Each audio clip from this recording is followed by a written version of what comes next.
Hi friends, இது அவங்க man encyclopedia channel. நான் தான் உங்கள் மேன். நாம் இன்றைக்கி பார்க்க போகிறது விர்ச்சுவல் செக்இன் கொடுக்கறதுக்கான சில கைட்லைன்ஸை பற்றி தான் நம்ம இப்போ பார்க்க போகிறோம். விர்ச்சுவல் செக்இன் சர்வீஸ் பண்ணதுக்கு அப்புறம் 24 மணி நேரத்துக்குள்ளே இஎன்எம் சர்வீஸ், அதாவது ஆஃபீஸ் விசிட் இஎன்எம் சர்வீஸ் வந்து பண்ணியிருக்கக்கூடாது.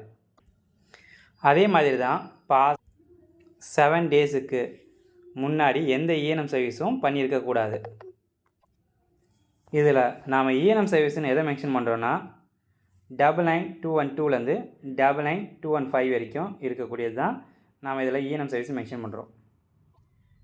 விர்ச்சுவல் செக்இன் எப்போ கொடுக்கணும்னு பார்த்தீங்கன்னா, டாக்டர் வந்து பார்த்திங்கன்னா டிஸ்கஸ் பண்ணுறாங்க, ஏதாவது ஒரு மைனர் கன்சர்ன்ஸை பற்றி டிஸ்கஸ் பண்ணுறாங்க, அப்படின்னா ஃபாலோஅப் ட்ரீட்மெண்ட்டுக்காக வந்திருக்காங்க. இது மாதிரி விஷயத்துக்கு தான் இந்த விர்ச்சுவல் செக்இன் பயன்படுத்தணும். இதில் வந்து பார்த்திங்கன்னா ஃபுல் ஆஃபீஸ் விசிட் தேவைப்படாத போது தான் நம்ம வந்து விர்ச்சுவல் செக்இனை பயன்படுத்தணும். இதுதான் வந்து விர்ச்சுவல் செக்இன் கொடுக்கறதுக்கான சில கைட்லைன்ஸ். நன்றி. லைக் பண்ணுங்கள், கமெண்ட் பண்ணுங்கள், ஷேர் பண்ணுங்கள்.